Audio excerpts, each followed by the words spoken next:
بھی اگر آپ ملاقات کریں، اگر وہ لاہور جا رہا ہو یا بغداد شریف جا رہا ہو تو کوئی پوچھے جی بغداد شریف تم کیوں جا رہے ہو، تو کہ جی غوث پاک کے پاس جا رہا ہوں. تو اس سے اگر پوچھا جائے کہ غوث پاک نے تجھے قرضہ دیا تھا لوٹانے جا رہا ہے، کہ نہیں ایسی کوئی بات نہیں. کہا کوئی نسلن بعد نسلین کوئی قرضہ تیرے پاس رہ گیا جی تو لوٹانے جا رہا ہے، تو آپ کہیں گے جی کیسی باتیں کر رہے ہو ہمارے ساتھ. تو کہا جی آپ تو بازار میں جاتے ہیں تو اس لیے جاتے ہیں کہ کسی کو کچھ دینا ہوتا ہے، کسی سے کچھ لینا ہوتا ہے. آپ تو بغداد بھی جا رہے ہیں لیکن مارکیٹ بھی جاتے ہیں، لیکن مارکیٹ جب جاتے ہیں تو کچھ لینا اور دینا ہوتا ہے، اور بغداد جا رہے ہیں تو کوئی لینا دینا نہیں ہے، تو پھر کیوں جا رہے ہیں؟ تو فرمایا دنیا کے مارکیٹ میں جب جاتے ہیں تو دنیا کے لیے جاتے ہیں، اور یہ اللہ کے ولی ان سے اگر ہم ملنے جا رہے ہیں تو اللہ کے لیے ملنے جا رہے ہیں. اور پھر مسلم شریف کی حدیث مبارکہ جو سرکار نے خود وہ واقعہ اور قصہ بیان فرمایا جو آپ سب کو یاد ہونا چاہیے. حضور علیہ الصلوۃ والسلام ذکر فرماتے ہیں کہ ایک شخص اپنے گھر سے نکلا اور دوسرے بستی کی طرف جا رہا تھا. تو جب وہ دوسری بستی کی طرف جا، کافی فاصلہ تھا اس میں، تو دوسری بستی کی طرف وہ جا رہا تھا تو راستے میں اللہ رب العالمین جل وعلا نے، تو اس کی نیت کو تو جانتا ہے اللہ، لیکن اللہ رب العالمین جاننے کے باوجود اس کو ظاہر کرنا چاہتا ہے تاکہ تمہارے لیے دلیل بنے اور اللہ کے پیاروں کا مرتبہ ظاہر ہو جائے. اللہ نے ایک فرشتے کو باقاعدہ اور باضابطہ انسان کی شکل دے کر بھیجا. میں بہت دھیمے دھیمے روایت پڑھ رہا ہوں تاکہ آپ کو یاد رہ جائے گی. مسلم شریف کے اندر یہ روایت موجود ہے، البر والصلہ کے اندر یہ بات موجود ہے، بالکل جہاں مسلم شریف ختم ہو رہی ہے فضائل کے باب کے اندر، اور بالکل صحیح حدیث ہے. اور یہ قصہ وہ ہے جو حضور نے خود بیان فرمایا ہے صلی اللہ علیہ وسلم، تو آپ کوئی شک بھی نہیں ہے. ٹھیک ہے، تو حضور علیہ الصلوۃ والسلام فرماتے ہیں کہ فرشتے کو باقاعدہ ایک انسانی شکل دے کر راستے میں بٹھا دیا گیا.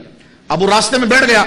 جب وہ آدمی جو اس بستی کی طرف جا رہا تھا جب اس کے قریب پہنچا تو اس فرشتے نے جو انسانی شکل میں تھا اس کو روکا، اور روک کے کہنے لگا جناب ذرا رکیے، میں آپ سے کچھ پوچھنا چاہتا ہوں.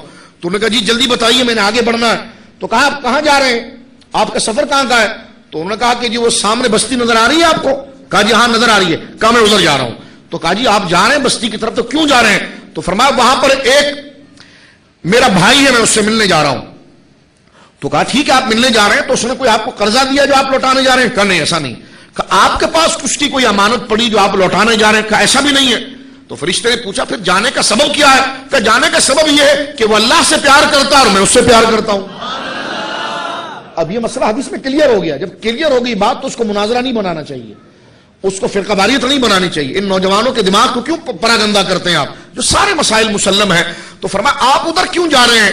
تو کہا میں اس لیے جا رہا ہوں کہ وہ دوست جو ہے، وہ جو بھائی ہے میرا، وہ اللہ سے بہت پیار کرتا ہے اور میں اسی وجہ سے اسے پیار کرتا ہوں. تو اللہ رب العالمین نے اس فرشتے سے کہا کہ بول اس کو کہ اگر تو نے اتنا لمبا سفر، اس سفر کی تھکن، صحبتیں، پریشانیاں صرف اس لیے برداشت کی ہے کہ اس بندے سے ملاقات کا تیرے کوئی دنیاوی ذاتی کوئی غرض نہیں ہے، اس لیے ہے کہ وہ میرا پیارا ہے اور میرا ذکر کرتا ہے، میری واہ واہ کرتا ہے، مجھے یاد کرتا ہے، اس لیے تو اس سے پیار کرتا ہے. تو اے فرشتے سے کہہ لے کہ اللہ تجھ سے راضی ہو چکا ہے اور تیرے گناہوں کو اس نے بخش دیا ہے.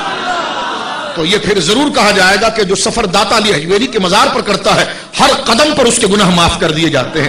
اس حدیث سے ضرور یہ استدلال کیا جائے گا کہ جو اجمیر معلّہ جاتا ہے یقیناً یہ سفر اس کے لیے ترقی درجات اور اللہ کی رضا کا باعث بنتا ہے. جو بغداد شریف کے مبارک سفر کرتا ہے تو ضرور اس حدیث کو بنیاد بنا کر یہ بات کی جا سکتی ہے کہ اس کے ہر قدم پر اس کے گناہ معاف ہوتے ہیں اور خدا اس کے سر پر اپنی رضا اور اپنی خوشنودی کا تاج رکھتا ہے. کیوں؟ کیونکہ جس طرح وہ سفر بھی اللہ والوں کے لیے، اللہ کی محبت کے لیے تھا، اسی طرح یہ سفر بھی خواجہ صاحب کی طرف ہو یا داتا صاحب کی طرف ہو یا محبوب الہی کی طرف ہو یا بابا فرید کی طرف ہو یا حضرت غوث پاک کی طرف ہو، تو جانے کا مقصد کیا ہوتا ہے کہ وہ خدا سے پیار کرتے ہیں، اس لیے ہم ان سے پیار کرتے ہیں.